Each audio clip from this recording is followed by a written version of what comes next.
Okay, Assalamu alaikum. Today our topic is chapter number 3, biodiversity. We will learn about biodiversity, its importance, what is taxa, and the principles on which we classify the living organism and the taxonomic hierarchy. These are our topics for today. Okay. So first of all, we must learn about the biodiversity. Biodiversity का जो लफ्ज है वो दो word से मिलके बना हुआ है. बायो का मतलब क्या होता है? लाइफ. एंड डाइवर्सिटी का मतलब क्या होता है? वेरिएशन. तो बायोडाइवर्सिटी का मतलब क्या हुआ कि मुख्तलिफ किस्म के जो लिविंग ऑर्गेनाइज्म इस अर्थ पर मौजूद हैं उसे हम क्या कहते हैं? Biodiversity.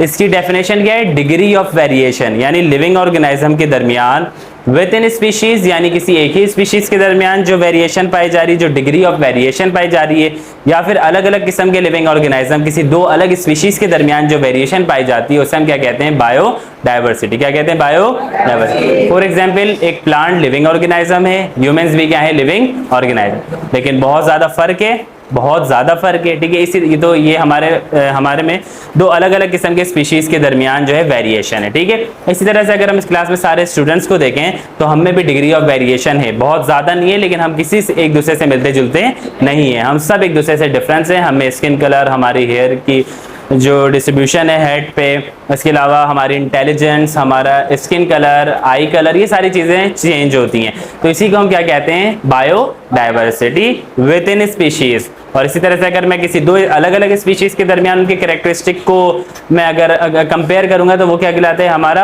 Among species. Biodiversity among species. और बायोडाइवर्सिटी की सिंपल मतलब क्या है कि इस अर्थ में जो मुख्तलिफ किस्म के लिविंग ऑर्गेनाइजम्स पाए जाते हैं वही क्या है? हमारी बायोडाइवर्सिटी.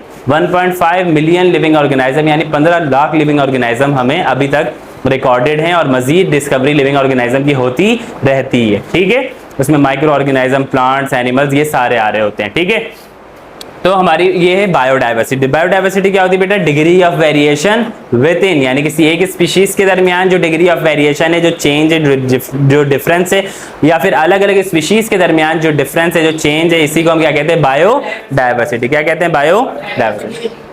अब इस बायोडाइवर्सिटी की इंपॉर्टेंस क्या है, इसकी अहमियत क्या है? बहुत सारी है, लेकिन इसे बहुत ब्रीफ करके हमारी बुक में मेंशन किया हुआ है, तो वो हमें पॉइंट वाइज पढ़ना है. सबसे पहले क्या लिखा हुआ है? Biodiversity provides many beneficial product, यानी बायोडाइवर्सिटी के जरिए हमें बहुत सारी क्या मिलती हैं? ऐसी चीजें मिलती हैं जो हमारे लिए फायदेमंद हैं, जो हमारे लिए क्या है? बेनिफिशियल. ठीक है ना. और इन चीज़ों में हमारे पास क्या क्या है? हमारे पास ऑयल है, बहुत सारे किस्म के ऑयल्स मिलते हैं हमें, एनिमल से भी और प्लांट से भी. ठीक है, इसी तरह से हमारे पास फाइबर हैं, जो हमें फाइबर्स मिलते हैं, जो हमारे पास इंजेस्टेबल फाइबर्स होते हैं जिसे हम खाते हैं, वो भी हमें कहाँ से मिलते हैं? लिविंग ऑर्गेनाइज्म से. कहाँ से मिलते हैं? लिविंग ऑर्गेनाइज्म से. इसके अलावा आपके पास पेपर, वुड, टिम्बर, यानी लकड़ी, ये सारी चीज़ें भी हमें किससे मिलते हैं? लिविंग ऑर्गेनाइज्म से. ये बायोडाइवर्सिटी. अलग किस्म की लकड़ी, अलग अलग किस्म के जो आपके पास ऑयल्स प्रोडक्शन है, अलग अलग किस्म के फाइबर्स हैं. इसी तरह से बहुत सारे फ्रूट्स, वेजिटेबल्स, ये सब क्या है बेटा? बायोडाइवर्सिटी के बेनिफिशियल प्रोडक्ट्स हैं. बायोडाइवर्सिटी के बेनिफिशियल प्रोडक्ट्स हैं. ठीक है. और वाटर किस तरह से? वाटर साइकिल के थ्रू जो फॉरेस्ट एक्ट प्ले करता है रेन में, वो यहाँ पे एक्चुअली में एग्जांपल दी हुई है कि वाटर भी किससे मिल रहा है हमें? बायोडाइवर्सिटी से. ठीक है, उसके बाद क्या है? Biodiversity stabilise ecosystem by recycling nutrients. Biodiversity यानी कि मुख्तलिफ किस्म के जो हमारे पास कुछ एनिमल्स हैं, फॉर एग्जांपल फंजाई और बैक्टीरिया, वो क्या करते हैं? लिविंग ऑर्गेनाइज्म की डिकम्पोजिशन में हेल्प करते हैं. लिविंग ऑर्गेनाइज्म की डिकम्पोजिशन में हेल्प करते हैं. अगर कोई लिविंग ऑर्गेनाइज्म मर चुका है, उसकी डेथ हो गई है, तो उसकी बॉडी को क्या कर देते हैं? वो डिकम्पोज कर देते हैं. क्या कर देते हैं? डिकम्पोज कर देते हैं. उसकी बॉडी में जो जो न्यूट्रिएंट्स, मिनरल्स होते हैं, वो सारे कहाँ चले जाते हैं? जमीन में. कहाँ चले जाते हैं? जमीन में. और ये करने वाले कौन है? फंजाई और बैक्टीरिया. मेनली फंजाई होते हैं जो कि किस में हेल्प करते हैं? आपकी डिकम्पोजिशन में. ठीक है, अगर डिकम्पोजिशन नहीं होगी तो डेड बॉडी इधर उधर अकमलेट होने लगेगी और क्या होगा? फिर डिजीज फैलेंगी. इसी वजह से इस चीज से बचने के लिए बॉडी को फौरन से डिकम्पोज कर देते हैं. कौन? बैक्टीरिया और फंजाई. और ये बैक्टीरिया और फंजाई क्या है बेटा? ये लिविंग ऑर्गेनाइज्म है, इनका अलग फंक्शन है. तो ये क्या है? बायोडाइवर्सिटी के बेनिफिशियल प्रोडक्ट्स. समझ में आई बात? अच्छा, उसके बाद क्या आपके पास? It reduces amount of pollution by means of forest. Plant क्या करते हैं? फोटोसिंथेसिस के लिए अपने एनवायरनमेंट से कार्बन डाइऑक्साइड को एब्जॉर्ब करते हैं और किस चीज को रिलीज करते हैं अपने अंदर से? ऑक्सीजन को. कार्बन डाइऑक्साइड हमारे एनवायरनमेंट के लिए बिल्कुल भी अच्छी नहीं है। जो गाड़ियों से और इंडस्ट्रीज से कार्बन डाइऑक्साइड निकलती है वो हमारे एनवायरनमेंट में एक्यूमुलेट होती है। कार्बन डाइऑक्साइड की ये प्रॉपर्टी है कि वो हीट को एब्जॉर्ब करती है। किसको एब्जॉर्ब करती है? हीट को, जिसकी वजह से हमारे एनवायरनमेंट का टेम्परेचर क्या होता है? बढ़ता है। क्या होता है? बढ़ता है, नॉर्मल से बढ़ता है, जिसे हम क्या कहते हैं? Global warming. क्या कहते हैं? Global warming. तो अगर हम प्लांट लगाएंगे तो वो क्या करेगा? सारे कार्बन डाइऑक्साइड को यूज करेगा और ऑक्सीजन रिलीज करेगा, जो कि अच्छा है हमारे लिए भी और हमारे एनवायरनमेंट के लिए भी, जबकि कार्बन डाइऑक्साइड अच्छा नहीं है। तो इसीलिए ये जो पॉल्यूशन है कार्बन डाइऑक्साइड को, इसको कौन कम करता है? फॉरेस्ट। और फॉरेस्ट में प्लांट्स हैं, यानी कि सारे लिविंग ऑर्गेनिज्म। तो ये क्या है? बायोडाइवर्सिटी की इंपॉर्टेंस। ठीक है, उसके बाद क्या आपके पास? It plays an important role in drug discoveries and medicinal resources. आपके पास जितने सारे प्लांट्स हैं, बहुत सारे ऐसे प्लांट्स होते हैं जिनका क्या रोल होता है कि वो आपको बचाते हैं, जो है उनसे हमें क्या मिलते हैं? मेडिसिन मिलते हैं। क्या मिलते हैं? मेडिसिन मिलते हैं, ड्रग्स मिलते हैं, जिसके जरिए मुख्तलिफ किस्म के डिजीजेस को ट्रीटमेंट कर सकते हैं, जिसके हम ट्रीट कर सकते हैं। समझ में आई बात? अच्छा, फॉर एग्जाम्पल आपके पास स्नेक है, स्नेक बाइट की वजह से पॉइजन फैल जाता है आपकी बॉडी में। क्या फैल जाता है? पॉइजन। अब उस पॉइजन को, जब भी कोई बॉडी में पॉइजन आता है तो उसको किल करने के लिए, उसको काउंटर करने के लिए हमें एंटीडोट की जरूरत होती है। किसकी जरूरत होती है? तो पता चला कि जो स्नेक बाइट जो जहर बॉडी में फैला है उसका एंटीडोट उसी स्नेक में मौजूद होता है। समझ में आई बात? तो वो जो एंटीडोट है, इसी तरह से बहुत सारे मेडिसिन हैं जो हमें किससे मिल रहे होते हैं? प्लांट से और एनिमल से। समझ में आई बात? जो कि किस भी चीज में हमें हेल्प करते हैं? मेडिसिन में और मेडिसिनल ड्रग्स में। समझ में आई बात? अच्छा जी, उसके बाद क्या? It also beautifies nature by means of trees and animal. ये क्या करता है? हमारे जो नेचर है, हमारी कुदरत है, उसको मजीद खूबसूरत बनाता है, खूबसूरत किस्म के पौधों से और मुख्तलिफ किस्म के अपने एनिमल से, चाहे वो बर्ड्स हों, फिशेज हों, जो हम घर पे रखते हैं एज अ पेट, कैट्स हों, डॉग्स हों, ये सारी चीज़ें। समझ में आई बात? तो ये सारी इंपॉर्टेंस है किसकी? बायोडाइवर्सिटी की। ये सारी चीज़ें समझ में आई? अच्छा, उसके बाद अब है आपके पास बायोलॉजिकल क्लासिफिकेशन। इस चैप्टर में हमें बेसिकली हमारा जो मेन टॉपिक है वो क्या है? Biological classification. बायोलॉजिकल क्लासिफिकेशन क्या है कि लिविंग ऑर्गेनिज्म को हम उसकी ग्रुपिंग कर दें, उनके ग्रुप्स बना दें, ये क्या कहलाता है? Biological classification. लिविंग ऑर्गेनिजम्स के ग्रुप बना देना क्या कहलाता है? Biological classification. ठीक है, और ये बहुत इंपॉर्टेंट है ताकि हमें क्या हो? हमें इसकी जो है लीनिएज पता चल सके एवोल्यूशनरी पॉइंट ऑफ व्यू से कि वो कहाँ से लिंक करता है। दूसरा ये कि हमें उसके पढ़ने में आसानी हो। समझ में आई बात? अगर हम उसकी क्या कर देंगे? क्लासिफिकेशन। क्योंकि 1.5 मिलियन से लिविंग ऑर्गेनिज्म अगर इधर उधर रहेंगे तो बहुत मसले मसाइल होंगे। अगर हम ग्रुप्स बना देंगे तो उसको पढ़ने में क्या होगी? आसानी होगी। समझ में आई बात? तो ग्रुपिंग ऑफ लिविंग ऑर्गेनिज्म के ग्रुप बनाना क्या कहलाता है बेटा? Biological classification. उसके बाद अब किस बेसिस में हम लिविंग ऑर्गेनिज्म को क्लासिफाई करते हैं? तो 4 क्राइटेरिया है। सबसे पहले आपके पास है मॉर्फोलॉजी। मॉर्फोलॉजी बायोलॉजी की वो ब्रांच है जिसमें हम लोग किस चीज के बारे में पढ़ते हैं? External features of living organism. ये पढ़ा हुआ है तुम लोगों ने, ठीक है। अब मॉर्फोलॉजी में हम 2 चीजें देखते हैं, एक होती है होमोलॉजी और एक होती है एनालॉजी। एक होती है होमोलॉजी और एक होती है एनालॉजी। होमोलॉजी में हम लोग ऐसे ऑर्गन्स की स्टडी करते हैं, ऐसे स्ट्रक्चर्स की स्टडी करते हैं जिनका स्ट्रक्चर क्या हो? सेम हो, दिखने में कैसे हो? वो सेम हो, लेकिन उनका फंक्शन क्या हो? अलग अलग। उसके अंदर बोन्स की अरेंजमेंट, मसल की अरेंजमेंट काफी हद तक मिलती जुलती हो, लेकिन उनका फंक्शन क्या हो? अलग अलग हो। फॉर एग्जाम्पल ये हमारा अपर लिम्ब है। क्या है? Upper limb. इसी तरह से कैट के जो है आगे वाले 2 लिम्ब होते हैं, फ्रंट लिम्ब जो उसके होते हैं, ठीक है ना।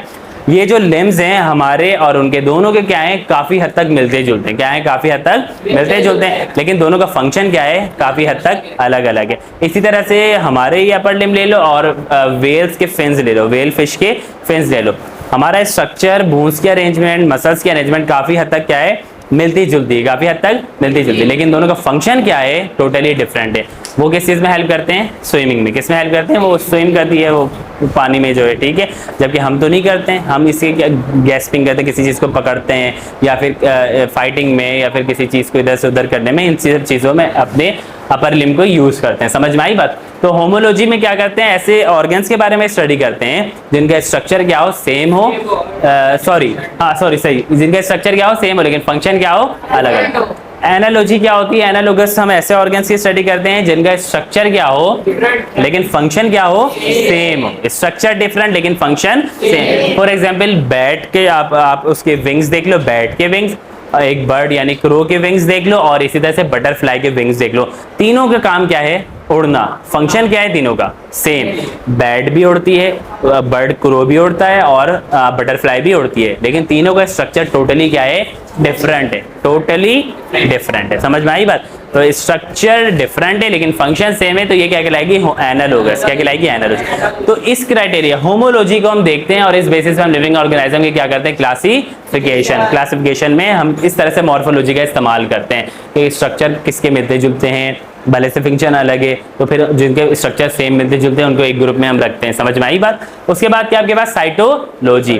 फिर हम साइटोलॉजिकल स्टडी करते हैं, उसके सेल देखते हैं, उसके ऑर्गेनेल्स देखते हैं। तुम लोगों को पता है सेल दो तरह के होते हैं, प्रोकैरियोटिक सेल, एक होता है यूकैरियोटिक। इस बेसिस पे हम लिविंग ऑर्गेनिज्म को क्लासिफाई करते हैं। किसी का सेल अगर प्रोकैरियोटिक है तो वो किंगडम मोनेरा में आएगा, बाकी सब किंगडम यूकैरियोटा के किंगडम प्लांटी, एनिमेलिया, फंजाई, ये सब में आ रहा था। तो सेल्स कितने तरह के हैं? दो तरह के, प्रोकैरियोटिक सेल और उसके अंदर ऑर्गेनेल्स किस तरह के पाए जाते हैं। तो इस बेसिस पे हम क्या करते हैं? उनकी क्लासिफिकेशन करते हैं साइटोलॉजिकल बेसिस पे। उसके बाद क्या आपके पास? जेनेटिक्स। जेनेटिक्स क्या है बेटा? Study of inheritance. और इनहेरिटेंस में जो आपकी मौजूद होती है वो सेल के अंदर न्यूक्लियस में, न्यूक्लियस के अंदर क्रोमोसोम्स, क्रोमोसोम्स के अंदर डीएनए, क्रोमोसोम्स के अंदर डीएनए, और उस डीएनए के अंदर मौजूद होते हैं जीन्स। क्या मौजूद होते हैं? जीन्स, जो कि कैरेक्टरिस्टिक रख रहे होते हैं लिविंग ऑर्गेनिज्म का। तो जो क्लोजली रिलेटेड लिविंग ऑर्गेनिज्म होंगे, एक दूसरे से करीब लिविंग ऑर्गेनिज्म होंगे, उनका डीएनए क्या होगा? बहुत ज्यादा मिलता जुलता होगा या अलग अलग होगा? सिंपल सी बात है, मिलता जुलता होगा। क्या होगा? मिलता जुलता। जैसे हम जो है हम एवोल्यूशनरी पॉइंट ऑफ व्यू से हम मंकीज से एवोल्यूएट होके यहाँ पर पहुंचे, तो हमारी जो डीएनए है ना वो बहुत ज्यादा मिलता जुलता है। हमारी क्रोमोसोमल अरेंजमेंट, डीएनए, ये सारी बहुत ज्यादा किससे मिलती है? मंकीज से। किससे मिलती हैं? मंकीज से। समझ में आई बात? तो ये जेनेटिक्स है जिसके बेसिस पे हम क्लासिफाई करते हैं। बायोकेमिस्ट्री, फिर हम मुख्तलिफ किस्म के केमिकल्स देखते हैं कि उस लिविंग ऑर्गेनिज्म की बॉडी में कौन से केमिकल्स हैं और उससे रिलेटेड लिविंग ऑर्गेनिज्म की बॉडी में कौन से केमिकल्स हैं। जो क्लोजली रिलेटेड लिविंग ऑर्गेनिज्म होंगे उनके अंदर जो केमिकल्स होंगे वो एक जैसे पाए जाएंगे, काफी हद तक क्या पाए जाएंगे? एक जैसे पाए जाएंगे। समझ में आई बात? तो प्रिंसिपल्स ऑफ क्लासिफिकेशन हमारे पास चार है: morphology, cytology, genetics and biochemistry. इस बेसिस पे हम लिविंग ऑर्गेनिज्म को क्या करते हैं? क्लासिफाई करते हैं। ठीक है। अच्छा, उसके बाद क्या है आपके पास? टैक्सा। टैक्सा क्या है? जो लिविंग ऑर्गेनिज्म को हम क्लासिफाई करेंगे ना जिन ग्रुप्स में, वो क्या कहलाता है? हमारा टैक्सा। क्या कहलाता है? टैक्सा। टैक्सा क्या है? जिस ग्रुप्स में हम लिविंग ऑर्गेनिज्म को क्लासिफाई करेंगे वो क्या कहलाता है? हमारा टैक्सा। ठीक है। और ये ग्रुप्स क्या क्या होते हैं? स्पीशीज हो सकता है, जीनस हो सकती है, फैमिली, इन सातों में से कोई सा भी हो सकता है। ठीक है।